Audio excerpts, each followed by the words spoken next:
हरे कृष्ण। ग्रंथराज श्रीमद्भागवतम की जय। श्रील प्रभुपाद की जय।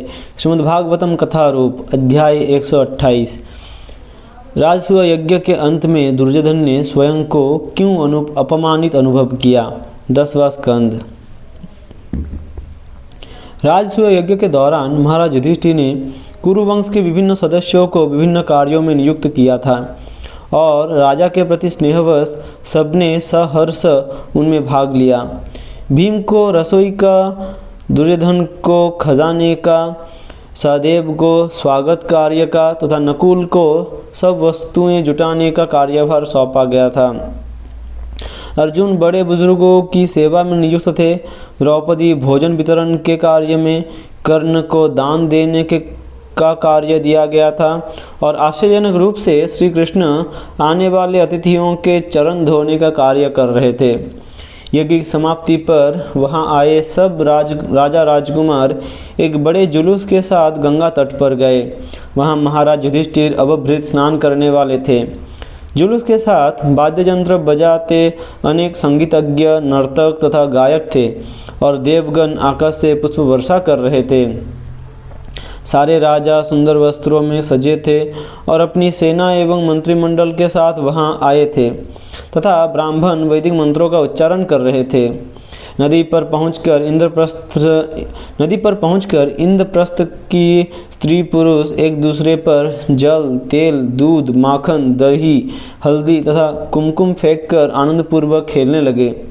पेशेवर वेश्याएं भी पुरुषों के शरीर पर इन वस्तुओं का लेप कर रही थी और बदले में पुरुष भी वैसा कर रहे थे।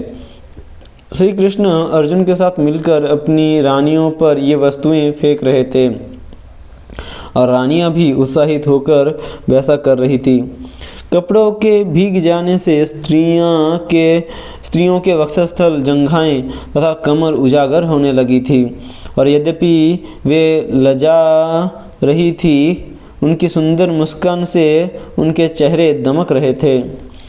निर्मल हृदय वाली इन स्त्रियों एवं पुरुषों के बीच हो रही इन लीलाओं को देखने के लिए देवतागण अपनी पत्नियों के साथ आकाश में जुटने लगे। दूसरी ओर काम वासनाओं से दूषित लोग इसे देखकर कामुक हो गए। तब पुरोहितों ने महाराज युधिष्ठिर से पत्नी संयाच अनुष्ठान करवाया, जिसे महाराज ने द्रौपदी के साथ संपन्न किया। तत्पश्चात उन्होंने अभभृत स्नान किया। उस समय वहां आए प्रत्येक व्यक्ति ने भी गंगा में स्नान किया। तब नवीन वस्त्र धारण करके महाराज युधिष्ठिर ने ब्राह्मणों को सम्मानित करते हुए उन्हें वस्त्राभूषण दान में दिए और तत्पश्चात अपने मित्रों, हितैषियों तथा वहां उपस्थित अन्य लोगों का भी यथोचित सम्मान किया।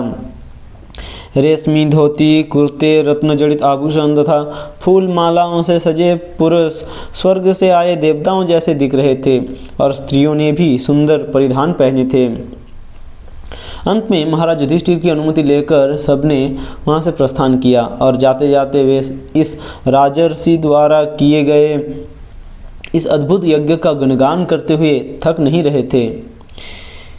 एक दिन जब महाराज युधिष्ठिर अपने भाइयों भगवान श्री कृष्ण एवं अन्य लोगों के साथ अपने स्वर्णिम राज सिंहासन पर बैठे थे, दुर्योधन अपने छोटे भाइयों के साथ उस राजसभा में प्रविष्ट हुआ जिसे मैं दानव ने बनाया था।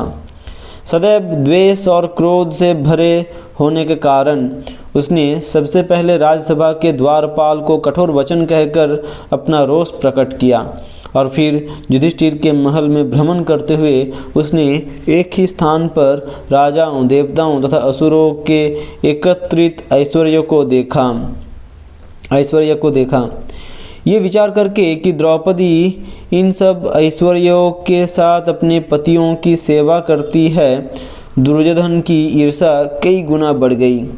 द्रौपदी की सुंदरता से मुग्ध होकर वो उससे विवाह करना चाहता था, परंतु उसे सदैव इस बात का संताप रहता कि वही द्रौपदी इतने प्रेम पूर्वक उसके कट्टर शत्रुओं की सेवा कर रही है।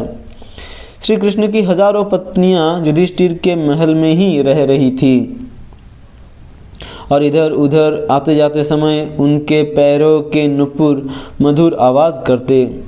उनकी कमर पतली थी और उनके वक्षस्थल पर लगे केसर से गले में पड़े मोतियों के हार भी लाल दिखने लगे थे।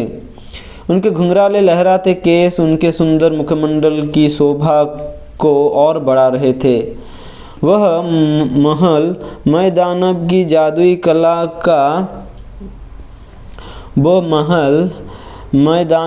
जादुई कला का एक उत्कृष्ट नमूना था। वहाँ आया कोई भी अनजान व्यक्ति भ्रमित होकर भूमि को जल तथा जल को भूमि मान बैठता था।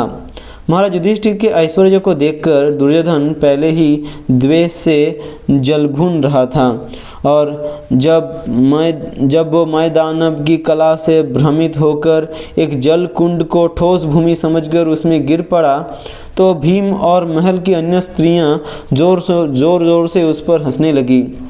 महाराज युधिष्ठिर ने उन सबको रोकने के भरसक प्रयत्न किए, परंतु श्री कृष्ण ने संकेत करके उन्हें ही रोक दिया। वे चाहते थे कि महल की स्त्रियां दुर्योधन की मूर्खता पर पूरा आनंद ले। अपमानित और क्रोध से तिलमिलाते हुए दुर्योधन का सिर लज्जा से झुका गया। बिना कुछ कहे वह तुरंत राजमहल से निकल आया।